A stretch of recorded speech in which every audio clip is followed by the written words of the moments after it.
because I believe in the absolute 100% sanctity of human life. Amen. When we look at leftists, one of the common things of leftists has always been an overwhelming disregard for human life. For me, human life, I believe that human life begins in the womb. I heard someone else mention Margaret Sanger. I despise Margaret Sanger. Even in her grave, I still despise her. I sat in classrooms and I told professors that I despise her. And when they asked why, this is what I told them. I am the 9th of 10 children born to an extremely poor black woman in the South. If Margaret Sanger in 1967 could have counseled my mother, she would have told her to abort me in her womb. But thank God my mother was a woman of God. She saw the truth that I was born. She endowed me with an overwhelming belief in Jesus Christ. Amen. And he's taken me to great heights. He's blessed me with a beautiful wife, 2 beautiful children, and a wonderful grandson. None of that would have been possible had it been for Miss Sanger. Why else am I a conservative? I'm a conservative because of this. I believe that I should earn my keep, and that I should keep what I earn.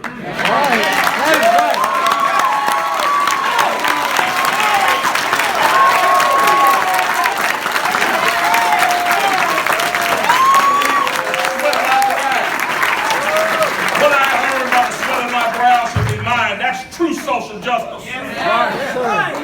When you earn it, you keep it. It shouldn't be taken away from you by an all-powerful government that doesn't think you can be trusted with it or that you deserve it. It should be yours. That's another reason I'm a conservative. And I believe in the strength and the sovereignty of this nation. I believe that our borders should be secured. If you want to come here and be an American, that you should come correct. If you wanted to stay what you were, you should have stayed where you were.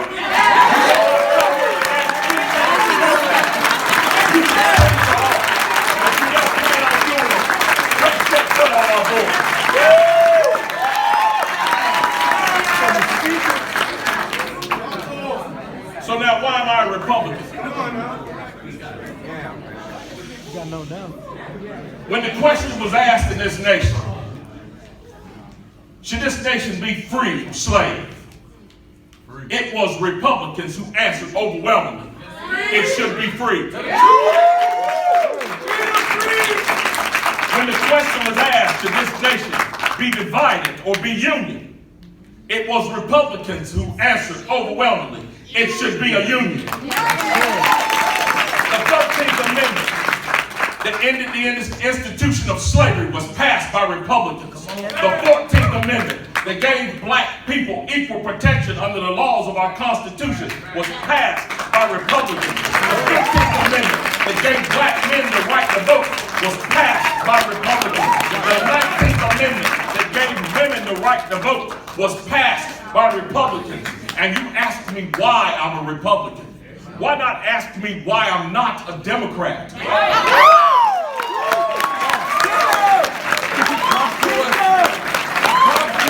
The very first answer that comes to mind is this. You know, we have this resistance that's going on to our current Republican president that's called a radical.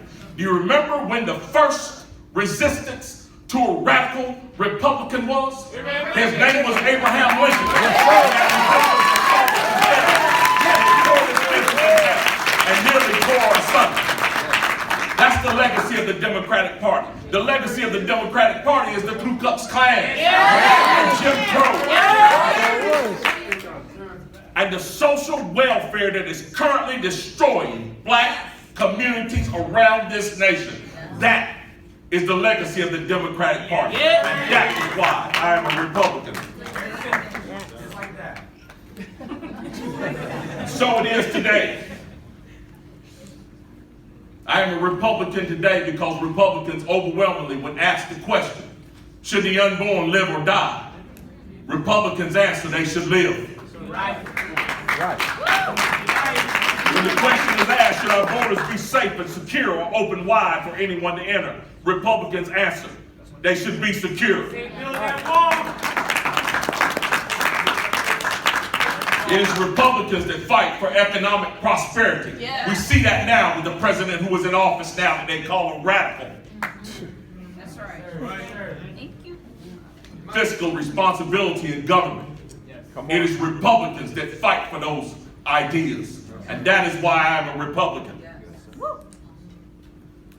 Now I'm going to conclude with something that a lot of people around the nation get real upset with.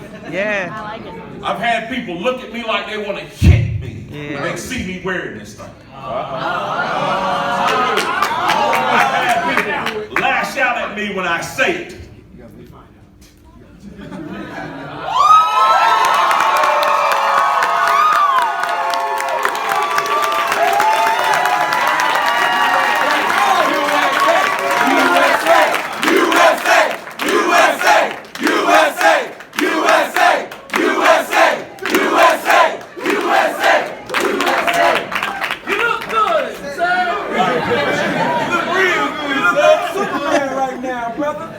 The saying on this hat, make America great again.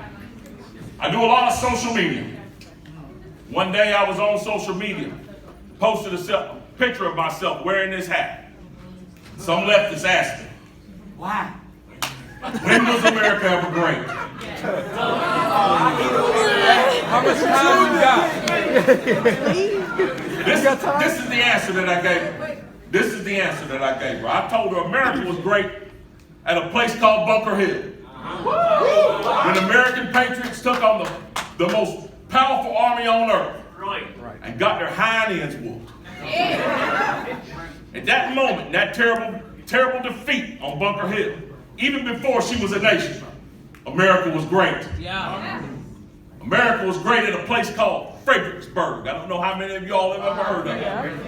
Terrible loss for the Union. They had to stack their dead on top of one another to guard themselves from Confederate bullets.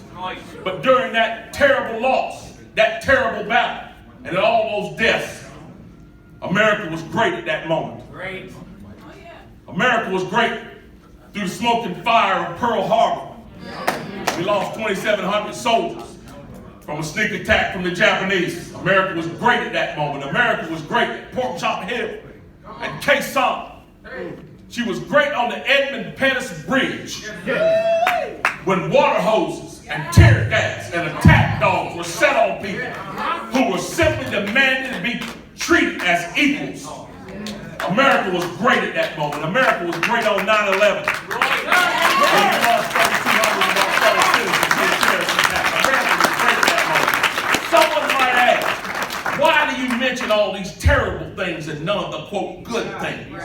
Because everybody knows that it's at the most adverse times when you show your greatness. Show your greatness at the most adverse times. The times when it looked like she was knocked out. When she was down on the canvas. When her mouthpiece had been knocked out. And the tap was at 8. But she got back up again. She gritted her teeth and she came out swinging. That's when America was at her finest. And she's at her finest now. So for me, Make America Great is not just a slogan.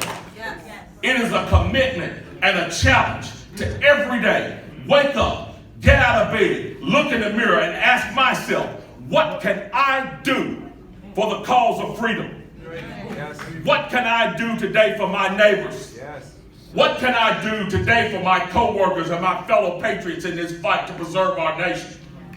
That's what Make America Great Again means to me. It's a commitment and a challenge to get out of bed every day and work hard to make this nation great.